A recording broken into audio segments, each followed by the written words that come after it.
there, family. Hi, guys. I didn't see you there. What's going on? And welcome back to another edition of the Crenshaw Corner. Yes. I am your host, Sanchez Crenshaw, and as always, I am joined by the absolute best part of my day. Hey. The apple of my eye. I am. The wind beneath my wings. Take flight. The rib that completes me. He's completed, y'all. He's completed. The Elizabeth to my Fred. Yep. Now, this is an easy one. I wanted You always think something is easy. No, I wanted to start this one because I know we've been away from the family for a little bit. So I wanted to give you a softball on this one. This is a talk. Sanford and Son. Sanford and Son. Yeah. I'm coming to see you, honey. Mm-hmm. I'm coming to join you. But she passed away. Yeah, but it's not that part. You're not allowed to go anywhere. So don't I'm confused by why we did that analogy. But go ahead, tell me. The reason I said the Elizabeth to my Fred is because no matter, she was always the true love of his life. There was two loves of his life. Can you name the two? I gave you one, Elizabeth. Who was the other one? I don't know who the other one was. That was Elizabeth was 1A, and this other young lady was like 1B. Like Fred loved Elizabeth with everything he had, but there was this one. I don't know who that is. No. Lena Horne. Lena Horne. Did she play herself? Yeah, she was herself. She played herself. Okay. Yeah, he had this love for Lena Horne. Okay. And he actually had a chance to meet her once. She actually came to the junkyard, and he actually almost had a heart attack for real. Okay. No, but the reason I say the Elizabeth to my Fred is because she was his rock. She was his foundation. She kept him grounded no matter how hard it got, no matter what happened in his life. She was his one. Okay. And unfortunately, she left him way too early. But the love that he felt whenever he needed to be comforted, whenever he felt out of sorts, whenever he felt lonely, it was always, he would always grab that picture of Elizabeth. It was always Elizabeth. So she was always his one. You really watched a lot of that. I may have watched 5. Sanford and Son? Yeah, I may have watched 5 episodes in my life. I kind of had to. My namesake is Lamont. That is correct. I was named after Lamont. Because his real name his real name is Demond. That's where I get my middle name from. Hello, Demond. Yeah. Don't put your little government name out there. In my whole government people gonna look at my whole government Demond. name. It's all right. It's all right. You gonna tell the people your name? What's going on, family? What is going on? I am Angela Crenshaw, guys. What is going That's my on? wife, family. I'm his wife. Family, that's my wife. That's my husband. Family. We back. We back. We're not even gonna get into. Nope. We're not even explaining it. It is what it is. Hello. We got a lot of phone calls and a lot of text messages and emails, so we already know how you feeling. We're not even gonna get into it. There was some welfare checks that happened, and some telling off that happened. People sent the cops to our door, do some welfare checks, but it's okay. Yes, but we back. But family, we are back. Hi, guys. We're so happy to have you. We're so happy you're listening. Whether this is your first time listening or you've been a long time listener, thank you so much. Welcome. We appreciate that. We do. We thank you for listening. However you're listening, whether it's on iTunes, Spotify, Apple Music, Google Podcasts, keep going. Amazon Music, iHeartRadio. Go ahead. On our own personal website at www.thecrenshawcorner.com. Or on Podbean and Spotify. Come on now. I got to get back into that. Yeah. That was tough. Yeah, I almost forgot. You should have seen his face, y'all. He had fingers up. I normally do the fingers. He was counting and everything. I was deep in thought. That was deep. That was hard. Yeah, it kind of was. That was hard. I fell out of practice. I'll get back in the swing of it. I fell out of practice. But we thank you for listening. Yes, guys. Also, we consider ourselves an interactive podcast. Because we are. Which means we can be found on the socials. We're on Facebook. We're on Instagram. We're on the Tikity Talks. We're on YouTube. All under the Crenshaw Corner. We just not at the X. We're not at the X. We're not going to do the X. It's okay. No, we're not at the X. Twitter X, we're not doing that. We're not doing that. We're not really tweeters. We already talked about that. Yeah. And then, of course, family, you can email us at any time at thecrenshawcorner@gmail.com. Yes. Once again, thecrenshawcorner@gmail.com. Yes. Look at you. That was kind of smooth, though, for us. We haven't been on here since 1972. It's 1972? 1972. Summer of 1972. I kind of rushed through it, though. I did kind of rush through the cold opening, I'll get that back on track. I'll oil that wheel a little better next time. You know, that wheel. Because that right there. That wheel a little squeaky. Yeah, that was A rough. little oil on it. Yeah. But the reason I rushed to it because I'm excited to be back on the microphone. I am. I'm excited to talk to you. I'm excited to talk to the family. Hello. As always, I have no clue what we're discussing. Mm-hmm. So I'm going to need you, as you educate the family. Yes. I'm going to need you to educate me. What we talking about? Okay, so listen. I was on TikTok. You was on the TikTok? I was on the TikTok. No, I think this one was YouTube. No, it was YouTube. One of them social platforms. One of them social platforms. And there was a panel of single women and single men and then married women, couples, married couples, singles and married couples. I was confusing myself. Singles I don't know. and couples? I don't know what just happened. So singles and married couples. Okay. And so there was 2 questions that they asked that I'm going to ask you that I thought we could just discuss, really briefly, or as long as we want.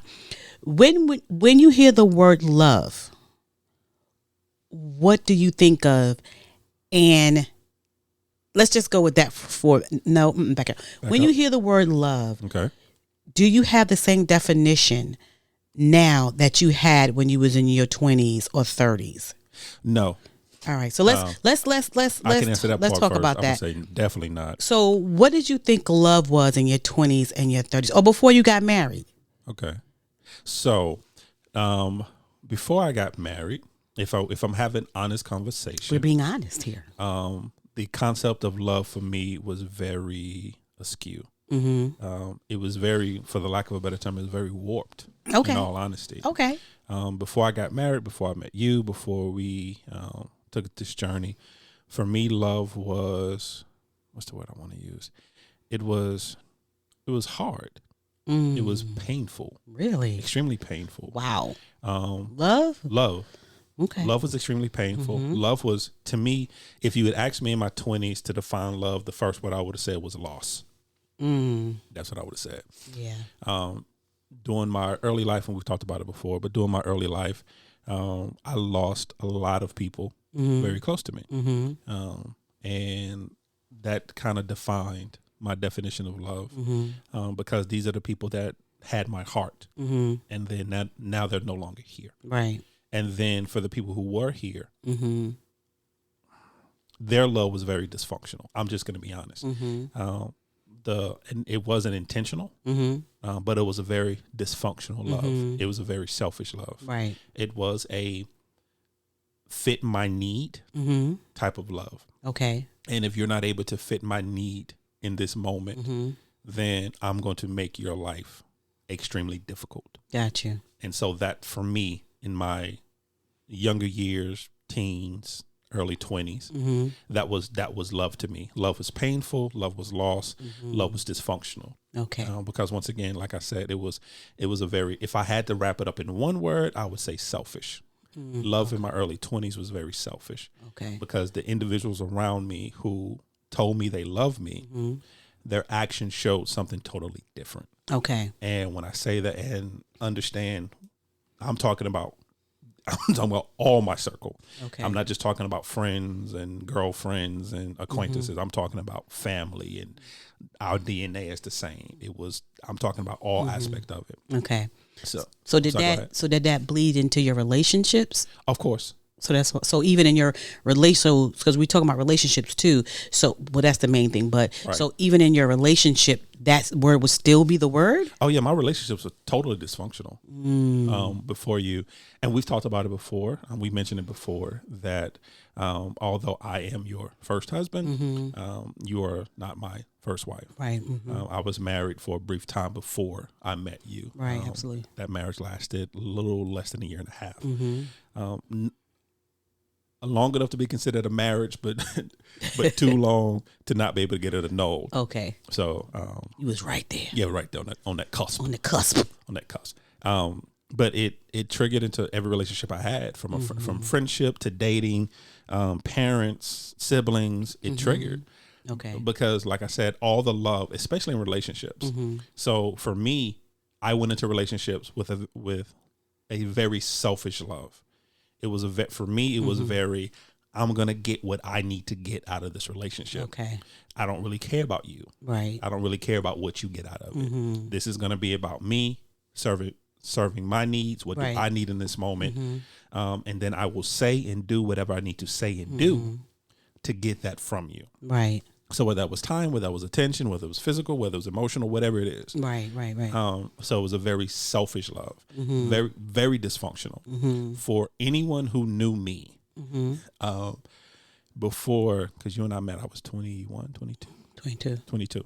So I humbly apologize to anyone who crossed my path before the age of 22, because I owe you dinner. I owe you a bottle of champagne, and I owe you a deep apology. Because I was not well at that time. And were you think because you didn't know the definition of love, you were just throwing that word out to get what you wanted, basically? Because you knew that word would, for some people, that means something. Yeah, it shouldn't mean something to everybody, but we just talking about in this particular context. You knew you could get what you wanted by saying that. That was my big joker. Okay. Oh yeah, not the spades. Yeah, that's my big joker. Held on to that bad boy. Hold on to the end. Joker, deuce. Joker, deuce. I don't care what. That's the only way to play spades. Joker, deuce. Don't come out who know ace of spades. Anyway. This is so true. Anyway. Come on, New York. But yeah. So that was my big joker. That was. I knew how to say it. I knew the right way to say it. I knew the right way to act with it. Right. Even though there was no meaning behind it. Right. There was absolutely no true meaning behind that four-letter word.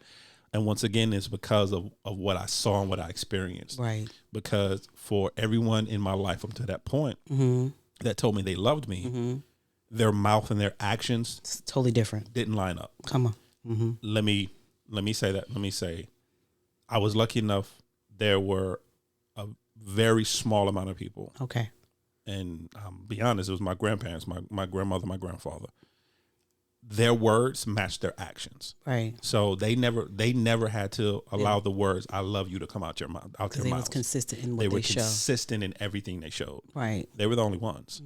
Everyone else around me in my life at that time, they would tell me they loved me, but their actions never matched up with their words. And so for me, that's what I took as love. I took as my actions never have to match up with my words. Just go by what I say. Right. So if I tell you I love you, just go by what I say. That's what I say. No matter though, you're not doing what. It doesn't matter. It doesn't never. Don't look at the left hand. Don't do that. It's a magic trick. Don't do that. Don't look at that left hand. Over here, that right hand. Pay attention to that right. Don't worry about that left hand. Don't worry about that. Don't worry about that. You're in somebody's business. You're in the wrong business over there. You're in the wrong business over there. Look at this right hand. Don't pay attention to that left. So now let's fast forward. So now when you hear the word love, do you have the same thought process? And I already, of course, it's like, why are you asking that? Right. Do you have the same thought process? Or when you hear the word love now, what does it mean to you now? Well, first of all, no. I do not have the same thought process. And the way I know I do not have the same thought process, we're going into our 24th year of marriage. There's no way that we would have lasted 24 years if I still had that same overall thought process. Yeah, especially with this particular wife. But carry on. Exactly. But to be honest, my definition of love is polar opposite now. Where in my younger years, the first thing I would have said was selfish. In this stage of my life, the very first word that comes to mind when I think of love is sacrifice. Wow. Because true love is sacrifice. True love, to truly love you, to truly, and whether it's a friendship, whether it's a parent-child, whether it's a marriage, true love, there has to be some type of sacrifice. Yeah. It's not a whole, I died in my whole self for you. It's not that, because I still need an avenue. I still need a room and space to be me. To be you, absolutely. But everything can't be about me. Right. Every emotion, every conversation, every action can't be about me. Right. So for me, where it was before you and before I got a little healthier mentally and emotionally and spiritually, when I thought about love, the very first thing that came to mind is, what do I need? And now when I think about love, the very first thing that comes to mind is A, what does God need? And then B, what does Angela need? And with those two thought processes, because even the love of God, it's not for him to me, because God loving me is not a sacrifice. Right. God is unconditional. He loves me no matter sacrificed. What. But for me, my love to God, there has to be a sacrifice, because I have to, my fleshly nature, my human nature, my selfish nature there has to be a sacrifice for that, because unfortunately human nature and it doesn't always line up with the word of God and what God wants and what he and his plan for your life. Right. So it's totally different now. It's sacrifice. When I was younger, I don't know. I'm not going to get on family part of it. I'm going to talk about the relationship part. I don't think I have ever been in love until I met you. Oh, right. Seriously. And, I knew what, love was. Like you, I knew how to play the role. Right. Like you, I know how to throw the word "I love you" around. Right. Cause again, I came from, a family where that word was thrown around a lot. And no disrespect to the male listeners, right. but my family is male dominated. So I never believed when a guy said he loved me, because I watched the males in my family have that down. Like they had the patent on that. They had the patent on love and how to sprinkle it and how to, they did the daggone thing. I love y'all. I do. If you hear it, I'm sorry. I love you. Right. So they made me very standoffish when it came to someone telling me, especially a guy telling me that he loved me. I had walls up because I'm not going to trust you. I don't trust that you love me. I don't trust nothing you talking about right now. I believe you care, but I don't believe that you love me. Because I saw my mom and my dad, and I saw the sacrifices that they made for each other. Right. When one worked really hard while the other one went to college. Then when the other one got a job, then the other one went to college. And then they worked really hard to be together. And they had nothing when they started because, I don't know if you guys have ever, I might have talked about it before, but both my parents were addicts. They had some addictions. Right. And so they worked really hard to get clean and do all those things together. And so I saw that part of the sacrifice, right? So, but who I was around the majority of the time was I'm not going to be watching my daddy. I don't care. Them and the way that they threw around "I love you" to girls, right? So I was mostly a dude at this point, to be honest. Everybody would just say, you a tomboy, but you a dude, because when it comes to love, you don't even care. You don't. You I'm not. Still have some dude tendencies. Don't do that. Don't do that. I'm saying don't you do that. get violent. You know what I'm saying? Your handsy. So when I think about going over all of that, I don't think I was ever knew what love was until I met you and had a relationship with you. And not to toot your horn, but I think that everything that happened before you was not love, right? It was what it was. We cared for each other. I can't even, I don't, and it's so sad because I'm sitting here going, no, for real, this is serious business. Like I really, like I'm not making it, like, you hear yourself say it because we never really discussed it. And I'm like, I'm not making this up. That was really not love. Now, the word love for me now is work. Right. That's the difference for me. I didn't have to put any work in and over there. Because you go, you stay, whatever that was. But here it takes work. I feel like when you hear the word love takes work. Love takes compromise. Love takes sacrifice, right? All of those things to make love work, right? And I think that sometimes one of the things that one of the panel guests said was, people don't understand what love means to them. So what happens when time get hard, they run. They don't want to sacrifice. They don't want to put in the work. They don't want to do any of that. And so for them, it's good. I can just go. And we're talking about married couples at that. Yeah, that flight or fight response kicks in. And as married couples, like, what? Some people flee. This is too much. I don't like it. And I'm going to go. Right. And I'm going to leave without they're saying, let's work at this thing. Let's see what it can be. Let's take it to the next level. So, yeah. So for me, when I hear the word love, when it comes to marriage, I hear work. I think what happens is that because a lot of people get scared of, I think what happens with that, and I could be wrong, but I think people run from the possibility of being disappointed. Okay. you're not giving me what I need. I'm going to be disappointed. So I don't want to be disappointed. I don't want my feelings hurt. So you're not able to give it to me. So I'm going to go somewhere else and get it instead of stopping and actually buckling down and do that nasty, dirty work to figure out, okay, well, what is it? Why is he or why is she not giving me what I need at this moment? Have I even told them? Have I verbalized it? Have we had a communication? If we had a communication that's still not, then what is it? What is the blocker? What is the blocker on their side that they're not able to do this thing? And at the end of the day, is this thing really worth throwing away? What's the old people say? Throwing the baby out with the bathwater. Is this issue really is it big enough to really destroy lives over? Because I think that's the part that we don't understand, that we don't take in consideration when it comes to especially marriages with family. You're not just throwing away that relationship. You're throwing away the relationship with your spouse. You're throwing away relationship sometimes with your kids. You're throwing away relationship with your family. You're throwing away relationship with their family. There's a lot of lives that are affected over, well, you don't help me enough in the house. Okay, but have you really sat down and had a conversation about what you really need? And if you have, is it a situation where they don't help you or they don't help you the way you want to be helped?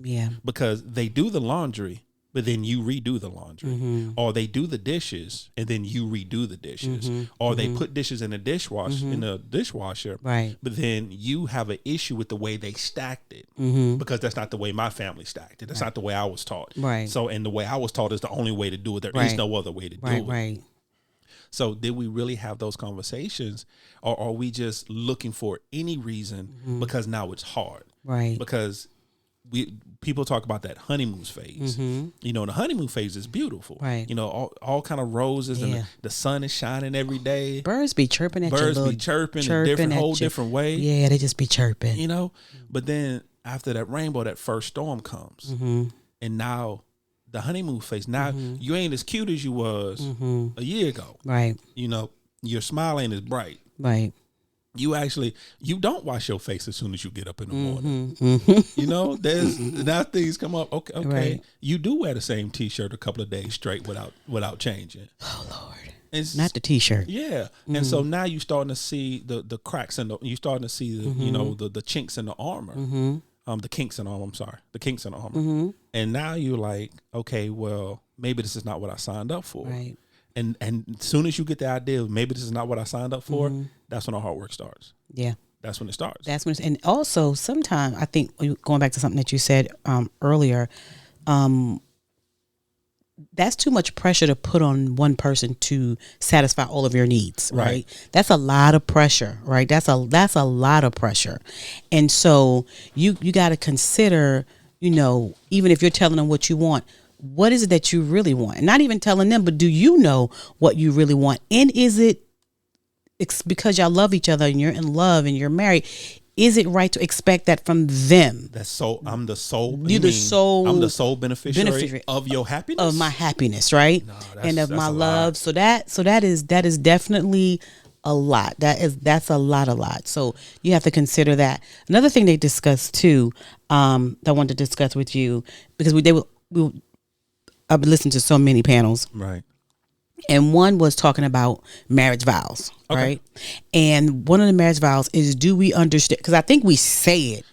It sounds really good. Second nature. You know, sickness and health. It's a cliche. For richer, exactly. For richer or poorer, till death do us part. Don't nobody mean that. Right, you know, so you know that's what they say, and so then at that point, do you really mean it? So because they talked about when the not the rich and the poor, we're not even going to discuss that, but the sickness and health, right? Because talking to seasoned married couples, people say that we're seasoned, which cracks me because I'm thinking we're still a baby in the game. That's how I feel. We're a baby in the game. We're almost a quarter of a century. Right. We're still a baby in the game. That's not a baby, baby. I feel like that's a baby. Quarter of a century? Yes, a baby in the game. That's almost 25 years, in the married game, it's not, baby. That's what I'm thinking. That's how I feel. You're thinking it's flawed. I'm sorry, but go ahead. Right. So, and when people talk to us, I'm like, no, me and Sanchez are babies in this game. We are still learning. We're still processing. I do.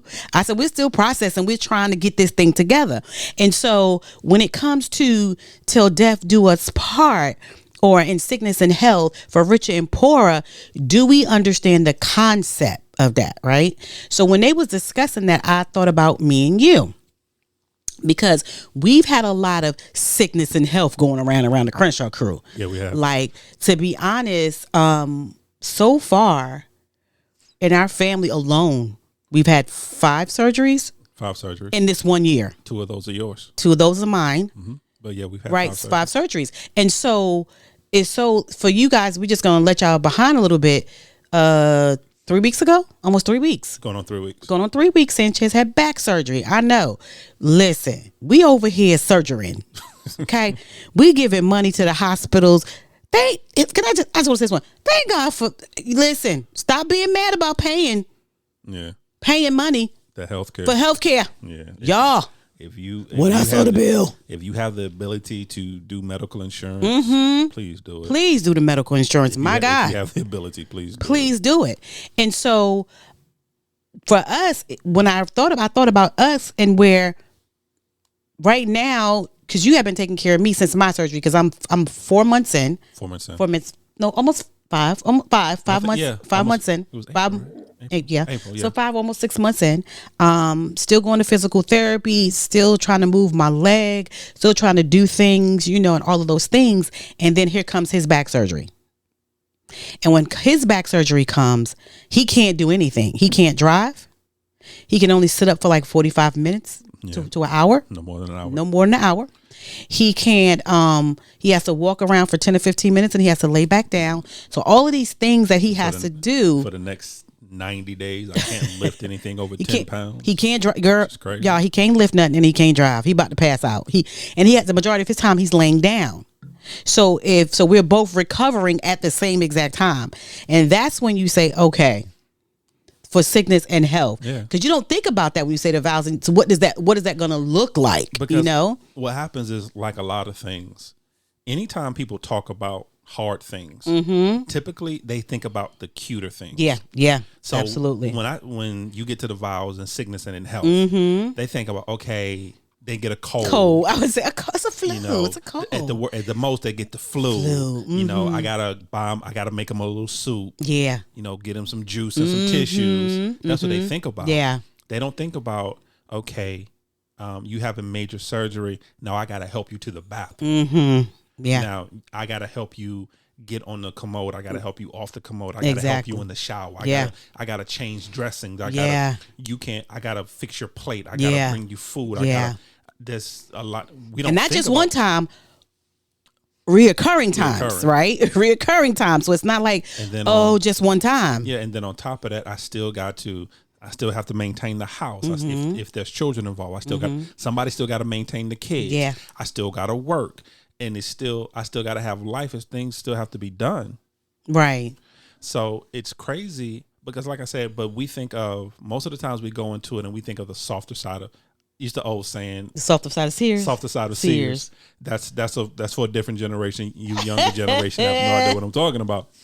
But we think more of the softer side, right? And even like in sickness and in health, for rich or for poor, we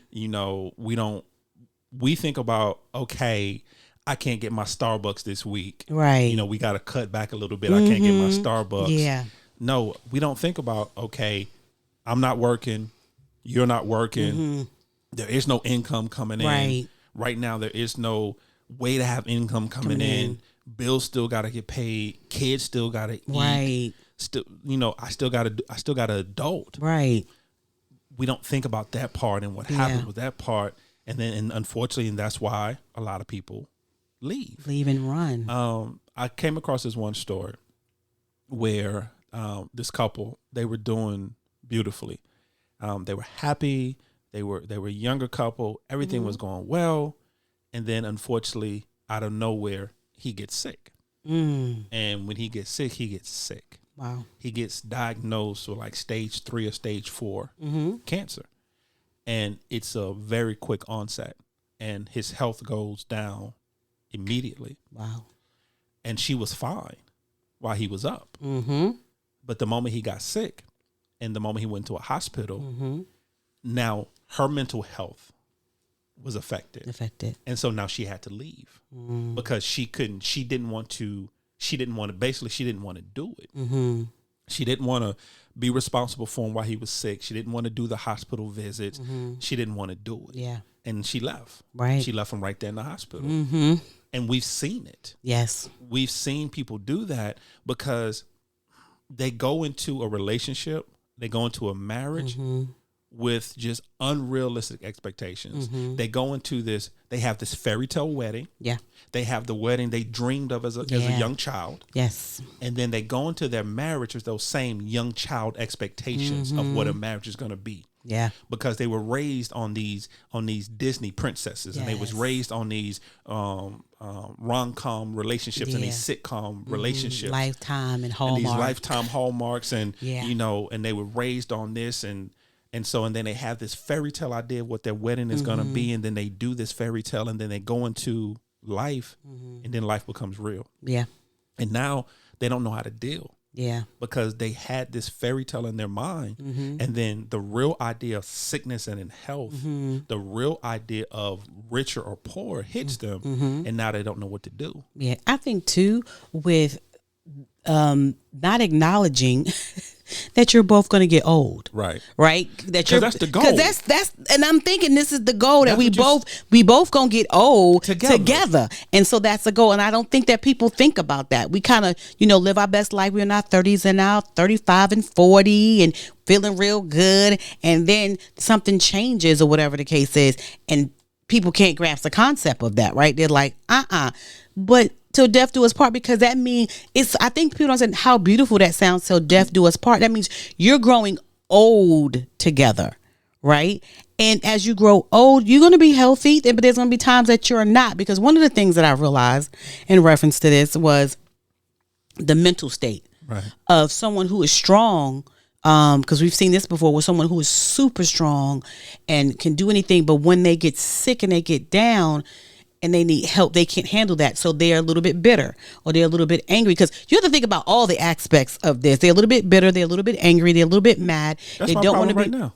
You a little bit bitter and angry and mad? Yeah, we had this conversation yesterday. That's why you said I had an attitude yesterday. Yeah. If I'm being honest, that's what my problem right now. I don't know what to do with this. Yeah. I don't know what to do with this. Yeah. I can't help you.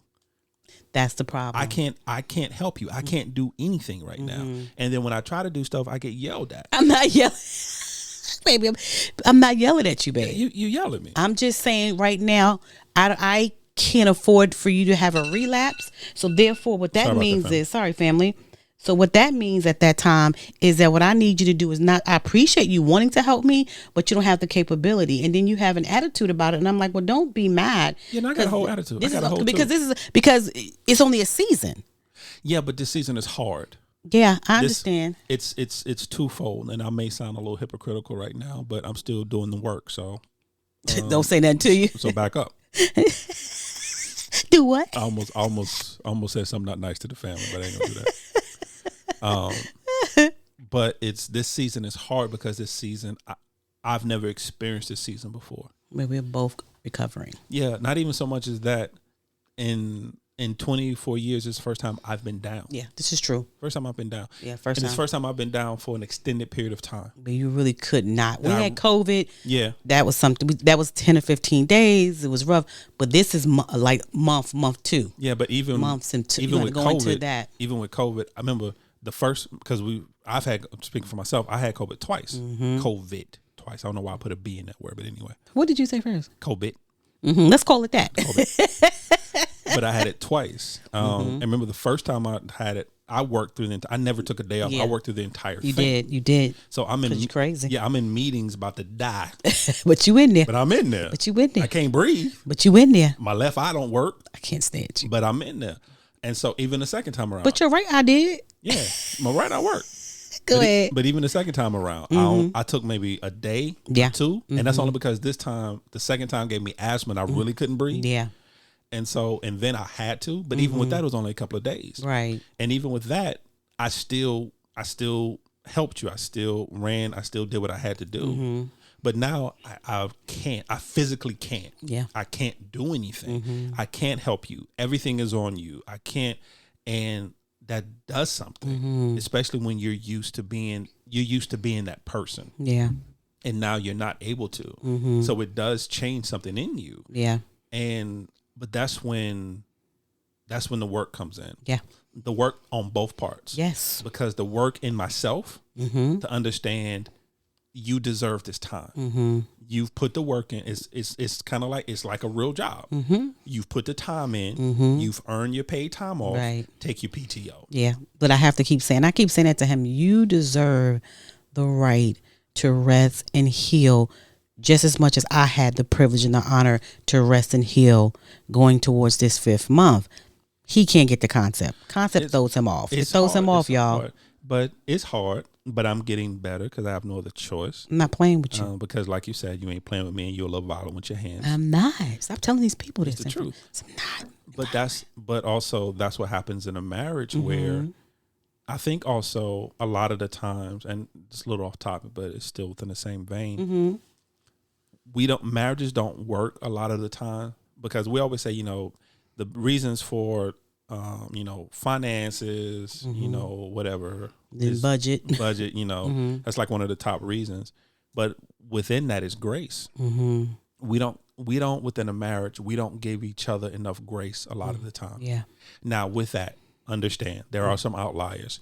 If you slapping me in the mouth, you don't get grace. You better hope I don't smother you in your sleep at night. Amen. So that's not. I'm not talking about the extreme. Right. If your life is in danger, get out. Get out. Please leave. Please get with someone. Make a plan, and do what you need to do to save yourself, save your children. If your life is in danger, this is not what I'm talking about. That's not what we're talking about. I'm talking about the day-to-day marriage where we just don't get along, or we just something's not. This is what I'm talking. This is what I'm talking about. But if we would show each other enough grace, to the one thing I had to learn when it comes to my wife is it's not an attack against me. What she's asking for or what she's saying to me, or if there's a correction, this is not an attack against me. This is just something that needs to be done. This is something we need to do, but it's not an attack. Exactly. And that's when that grace comes in. The grace and the love that comes in to do it is so important. I think that when we talk about because all of it was basically around wedding vows, right, and asking singles as well, when they hear love, what does it mean and what are they looking for when it comes to the aspect of love and what they think marriage is, right? And so it's very interesting to hear what they thought that marriage was, and that they still, even though they know it's work and sacrifice, that they still wanted to be married because they love. And so that was one of the things. Is like, okay, now do you love or do you love the thought of love? Because there's a difference now. There is a difference, there's a huge right? difference. That's like people want to be married. You can be married, or the thought of being married. Do you love the theory of marriage, right? Exactly. Or the practical application of marriage? Because it's two different things. It's absolutely two different things. So that's what I wanted to ask you. Like this may seem like a short one for you guys. You're like, wait a minute, where y'all going? We will be back. I think this is a good stopping point. But it's a good stopping point because he needs to rest. Yeah, and plus, first episode back after a while. If it seemed a little rusty, because it was rusty. First episode back after a while, but it was a topic that needed to be talked about, though. As my pastor would say, just take the fish, leave the bones. Yeah, take what you can. Take what you can. You don't have to take everything, right? But it's good. It's a good start for being back, or whatever the case is. We're back, and we'll be back with another new episode in the following week, and we're gonna be consistent. Wednesday. And may have some surprises for you. May have some guests for you. We're not even gonna talk about it no more. We'll see what happens. Because you just don't know what you get with the Crenshaws. Absolutely. But family, we thank you. Thank you. What's your final thought process? My final thought is take time. Take time to know yourself. Take time to know your spouse. Yeah. And once you do that, work in a place of grace for both. Yeah. Because you're not perfect. Your spouse is not perfect. Right. Your marriage is never going to be perfect. But if you take the time to get to know self, if you take the time to get to know your spouse, and then you add grace into the mixture of knowing each other, then it'll be a lot smoother sailing. It will be. I think my final thought is that make sure that you understand when you make these vows or when you commit to someone and say that you love them, understand that you're saying yes to it all. Yeah. Right? Because I think sometimes we forget that. You're saying yes to it all. To it all. And remember that that's a covenant between you guys and God. So the sickness, the health, the rich or the poor, to death do us. It is a beautiful thing. It's amazing. Marriage is amazing. Love is amazing. But just know that with that comes sacrifice. Like Cynthia said, and like I said, it comes with work. And be willing to do the sacrifice and the work and given the grace that's needed to move forward. And love is a beautiful thing. That's what I think my final thing is. Let's go with that. Ha. So, family, as always. They're going to be like, no, ma'am. It's okay. No, y'all. Where y'all going? As always, family, we thank you for listening. Yes. However you're listening, whether it's on iTunes, whether it's Spotify, whether it's Podbean, whether it's Amazon Music, whether it's Google Podcasts, whether it's iHeartRadio, or on our own personal website at www.thecrenshawcorner.com. As always, we consider ourselves an interactive podcast, which means we can be found on the social. We're on Instagram, we're on Facebook, we're on TikTok, we're on YouTube, all under the Crenshaw Corner. Yes, we are. And of course, you can email us at any time at thecrenshawcorner@gmail.com. Yes. Once again, thecrenshawcorner@gmail.com. And as always, family, welcome to our journey. We love you guys. Bye.